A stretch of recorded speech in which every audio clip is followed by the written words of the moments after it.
Salut, c'est Kevin de Coaching, j'espère que ça va. Dernière vidéo de l'année pour moi et pour ma chaîne YouTube. Alors aujourd'hui, j'ai fait une vidéo un petit peu spéciale. Je vais répondre à quelques questions qu'on m'a posées un petit peu partout, sur mes mails, sur ma page Facebook et un peu sur YouTube.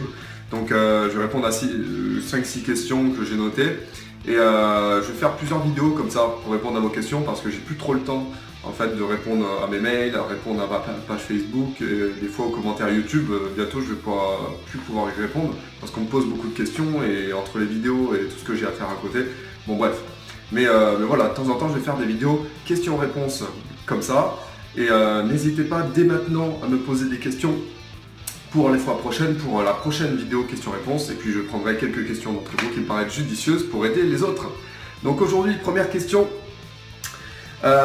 Donc j'ai pas noté les prénoms, mais bon, la prochaine fois je le ferai. Donc quel produit je peux utiliser pour prendre du poids et de la masse musculaire en général? Alors les produits compléments alimentaires, les produits dopants, des choses comme ça, j'en parle rarement. Pourquoi? Parce que c'est pas le plus important si vous voulez en fait prendre de la masse musculaire. C'est pas des produits miracles et moi j'y crois pas beaucoup. D'ailleurs j'ai jamais pris de compléments alimentaires protéinés ou de créatine ou de je ne sais quoi.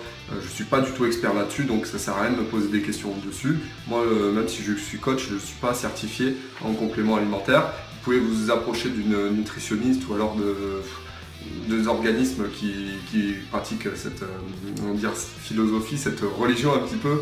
Mais faites attention quand même de ne pas vous faire arnaquer au niveau des compléments alimentaires, sachant que ce ne sont pas des produits miracles.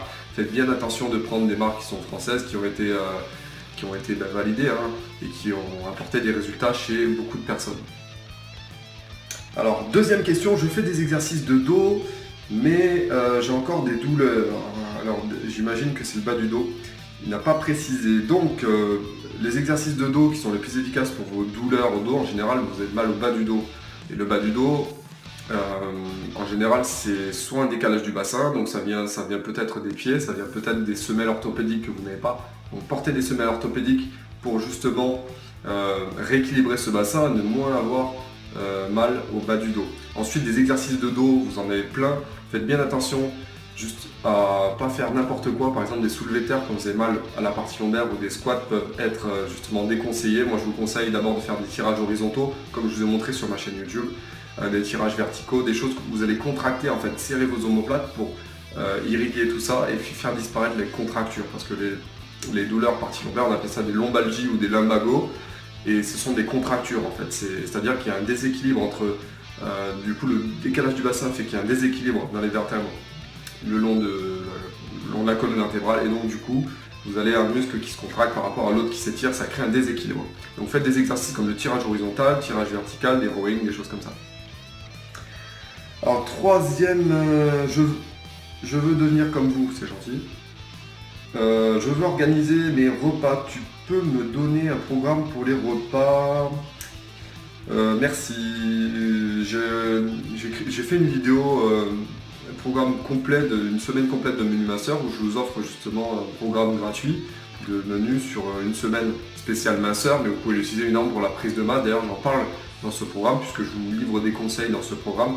C'est tout à fait adapté à ceux qui veulent prendre de la masse musculaire, il n'y a pas de souci, vous allez juste augmenter en fait les quantités, les calories et ça sur le long terme, bien évidemment. Mais ça je l'explique aussi dans mon livre Apprendre la musculation que je vous montre juste ici et que vous pouvez aussi télécharger gratuitement. Je vous mets les liens en bas de cette vidéo, donc ne vous inquiétez pas, vous pouvez cliquer dessus et tout télécharger pour 2017.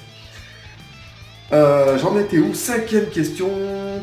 J'ai 18 ans, je veux atteindre 1m90, je fais 1m81. Comment dire tout simplement? Donc à 18 ans, on n'a pas. Donc c'est un monsieur qui m'a posé cette question. À 18 ans, on n'a pas atteint chez les hommes la majorité de la taille adulte. En fait, il nous reste 1 ou 2 cm à gagner, et puis encore, ça dépend des gens.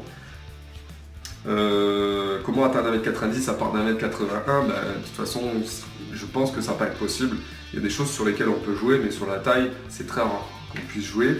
Mais on peut gagner 2 à 3 cm par les étirements, et pas n'importe lesquels étirements. Ces étirements, on appelle ça des autograndissements, c'est-à-dire que vous allez chercher et étirer en fait toute la colonne vertébrale pour justement gagner de la taille et étirer chaque vertèbre entre elles. Et là, vous allez gagner de la taille tout simplement. Et c'est possible jusqu'à l'âge de 40, 50, 60 ans si vous pratiquez bien ces étirements, si vous faites des bons étirements. Je vous donnerai plusieurs étirements à faire si vous voulez grandir, d'ailleurs si vous voulez.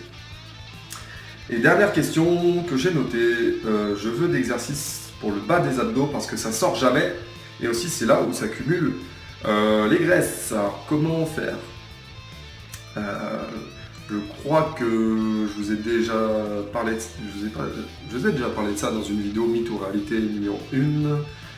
Faire des abdos, évidemment, donc ce monsieur cherchait des exercices. Faire des abdominaux ne fait pas perdre la graisse abdominale, ça serait trop facile, sinon tout le monde ferait 30 000 abdos par jour et vous auriez le ventre super plat. Pour avoir un ventre plat, je vous ai déjà fait plein de vidéos dessus, vidéo du ventre plat, vidéo et lien aussi sur le Pilates qui est une discipline de ventre plat. Et pour obtenir vos abdominaux et virer toutes ces graisses en fait abdominales que vous avez, c'est évidemment l'alimentation qui est le plus important pour ça. Donc baisser la balance calorique en fait. Une balance calorique, donc vos entrées et vos sorties, vous allez manger beaucoup moins qu'avant en fait. Vous allez manger beaucoup plus de légumes, vous allez manger un poil plus de fruits, pas trop de fruits non plus, ça fait grossir évidemment quand vous en mangez beaucoup.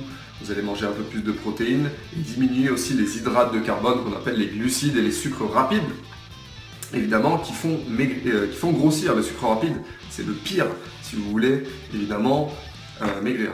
Donc l'alimentation vaut pour 70% des résultats, ça sera évidemment la phrase à retenir de cette année 2016, et je vous ai répété plein de fois, l'alimentation, que vous vouliez prendre de la masse musculaire ou alors que vous voulez maigrir, évidemment vaut pour 70% des résultats. Donc voilà, les exercices d'abdominaux, je ne vais pas vous en donner puisque de toute façon vous en avez dans différents programmes que je vous ai donnés.